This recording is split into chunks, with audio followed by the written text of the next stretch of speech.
Spoilers ahead! Today, I'm going to recap a 2009 Korean thriller movie called A Million. The film is about 8 young people who won a ticket to compete in a survival game show for $1 million prize. At first everything went normally, the game was fun and everyone seemed to be enjoying the competition. But that fun atmosphere took a horrific turn when they found out that they were competing in a deadly game. So, who held that game? What's his motive for holding the game? Let's find out together. In the beginning of the movie, we can see a woman named Yoo-jin is being interviewed by the police. She tells the police what she has just experienced, and here is her story. The virtual world is shocked by the announcement of a survival game with a prize of $1 million, and nobody wants to miss this golden opportunity. Finally, 8 young people are randomly selected to participate in this game. They are Yoo-jin, a beautiful food delivery woman, Seung-ho, an unemployed fat man. The next is Lee, a sexy woman who works as a whore, Tae, a man who likes to record anything with his handycam. We also have a college student named Kim, who is the youngest among the participants, Park, a former Navy who worked as a building's window cleaner, Yeon, who is a swimmer. Last but not least, we have Han, who works as an office worker. After taking a long flight, those 8 participants finally arrived in Australia, where the game is going to be held. At the airport, the director of that game has already been waiting for them. Apparently, all of this game activity will be recorded and broadcast online. Not long after, they are directly carried in a van, across the desert and forest. The car keeps going, until the day turns to night. Finally, they arrive at a house, where they are going to live during the game. They look suspicious because the environment is quite strange, as there are no other houses in the area. Before eating the dinner, the director explains the game rules. There will be 7 rounds and each player will be eliminated after each round. So, at the end of the game, there will only be one survivor who wins the $1 million prize. The money is safely stored in a suitcase, and the code to open that suitcase will be given at the end of the game. After explaining the game rules, the director and his cameraman leave the participants as they live at a different place. However, one of them suddenly realizes that they are also being recorded and broadcast by CCTV inside that house. On the next day, they are gathered at the beach, where the first round takes place. They are divided into 2 teams and they have to build a raft by using any material from that area. The first team to reach the flag in the middle of the sea wins the game. They rush to carry out the instructions and immediately row their raft toward the flag. Finally, the team consisting of Han, Lee, Yoo-jin, and Seung-ho manages to take the flag first. However, that doesn't mean that the other team is going to be eliminated. They must vote to decide who will be eliminated. Of course, the winning team is not happy with this, but after all, it is the director's right. Apparently, Han gets the most votes and he is eliminated. Han is so angry because he thinks the rule is bullshit. The day after, the second round is about to start. The director shoots 5 arrows towards the forest and each of them has to bring back 1 arrow within 10 minutes, or else they will be eliminated. Moreover, the director also tells them that he has already hidden 1 more arrow, so there are 6 arrows in total. Park is the first who gets the arrow, followed by Yeon, Tae, Yoo-jin, and Kim. On the other hand, Lee finally manages to find an arrow. But she suddenly screams hysterically. It turns out that the arrow is pierced into Han's dead body. Seung-ho, who hears Kim's scream, comes to her and also gets surprised. But he ventures to take the arrow. The time is up and Lee comes back crying without bringing any arrow. Suddenly, the director shoots her and leaves them. They can't believe what they just saw. Moreover, Seung-ho tells them that he saw Han's dead body. After all that, they decide to leave the place. However, they don't bring anything because the director has taken their belongings. Meanwhile, seeing that the director laughs happily like a psycho, the cameraman tells him that he wants to resign, but the director gives him money so that he wants to keep working for him.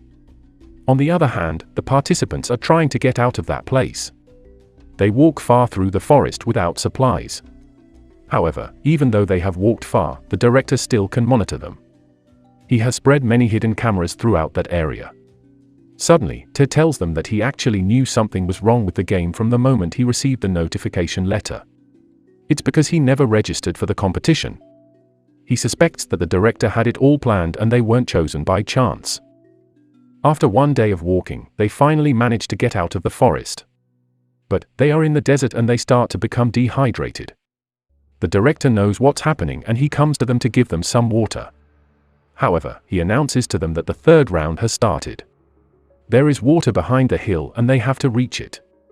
If they don't manage to do it, they will be eliminated. They decide to continue walking and they help each other. Kim is dying because of the dehydration, but Park lets her to lick his sweat. Meanwhile, Yoo-jin and Tae are helping Seung-ho, who is already very weak. However, Seung-ho decides to give up and tells them to leave him. Yoo-jin promises that she will come back with water. Finally, 5 of them manage to reach the water.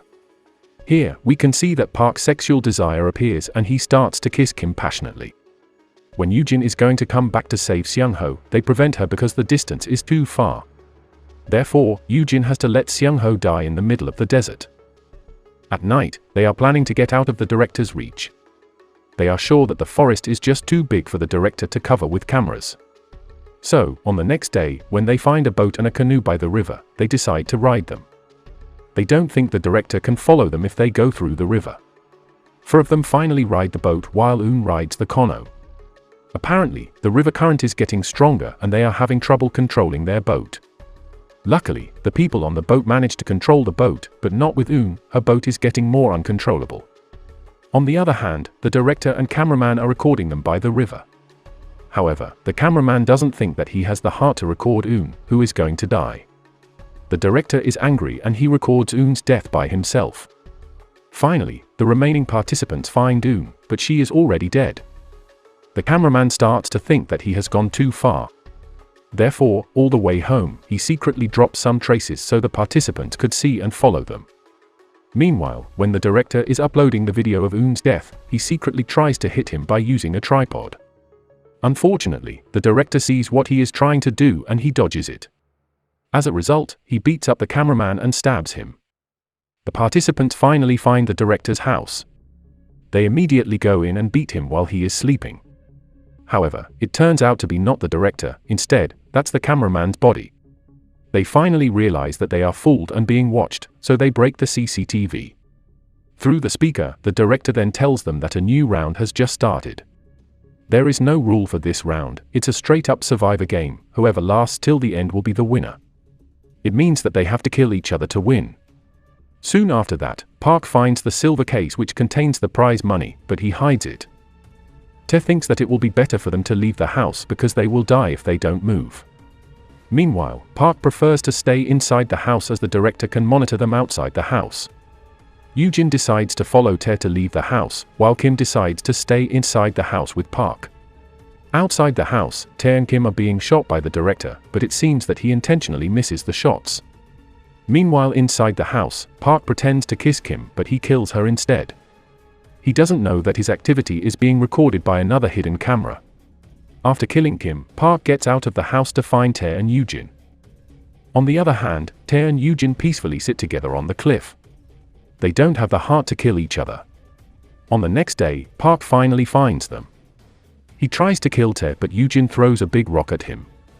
So, there are only Tae and Yoo-jin left now.